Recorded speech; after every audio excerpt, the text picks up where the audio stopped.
Igreja de Tiatira, uma igreja de contrastes. Esse seria o subtítulo que eu daria a respeito da carta que Jesus envia a essa comunidade. Primeiro, porque ela está numa cidade não tão significativa como era no mundo antigo. Não há ali um grande movimento econômico, não há ali um grande templo de um deus ou uma divindade greco-romana, não há ali também nada que se refere a um grande culto ao imperador. O que nós sabemos sobre Tiatira é que ela tinha um comércio, uma rede de indústrias que realmente era bastante atuante naquele período e uma agremiação dessas pequenas corporações de atividades econômicas naquele lugar. Mas, apesar de ser pequena, apesar de ser não tão significativa, esta cidade ela tinha um ponto de apoio que era um entroncamento de vias do mundo antigo de comércio. A esta cidade, que tinha uma igreja colocada ali, Jesus direciona uma palavra dizendo a eles: eu sou aquele que vejo tudo, que enxergo tudo.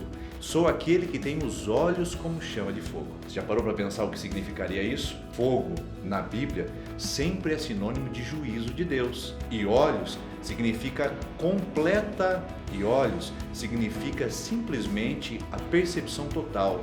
Não há nada que fique escondido a Jesus. Esta igreja Jesus enxerga, Jesus vê, Jesus compreende e valoriza o que ela tem. Um grupo de palavras é muito bonito associado à igreja de Tiatira. Veja bem, fala sobre amor, fala sobre fé, serviço e perseverança. Essas 4 palavras ali compõem uma igreja que realmente era viva, vibrante. Inclusive, Jesus fala a essa igreja que eles têm mais agora do que tinham antes. Ao contrário da igreja de Éfeso, lembra? Que tinha menos agora do que tinha antes. Essa igreja é profundamente elogiada por Jesus. Mas tinha algo acontecendo ali que é o alvo e o foco da crítica do próprio Senhor.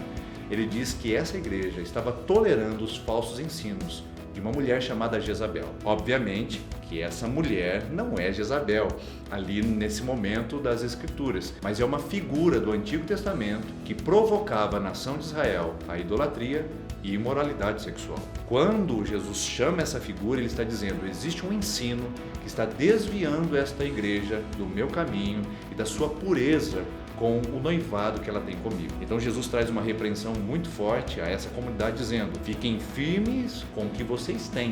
Ou seja, Jesus não diz para eles terem nada a mais, diz para eles conservarem aquilo que possuíam e não permitirem que os falsos ensinos adentrassem aquela comunidade. Para isso, Jesus faz uma intensa promessa. Ele diz: aqueles que conservarem a sua fé e se desviarem dos falsos ensinos de Jezabel aí em Tiatira, esses governarão as nações comigo, receberão a autoridade. Você percebeu? Lá no começo Jesus fala sobre os pés de bronze e fala sobre os olhos como chamas de fogo. E no final ele fala sobre a autoridade sobre as nações. E para saber mais sobre isso, eu convido você a assistir o próximo vídeo para aprofundar os conhecimentos sobre a igreja de Tiatira.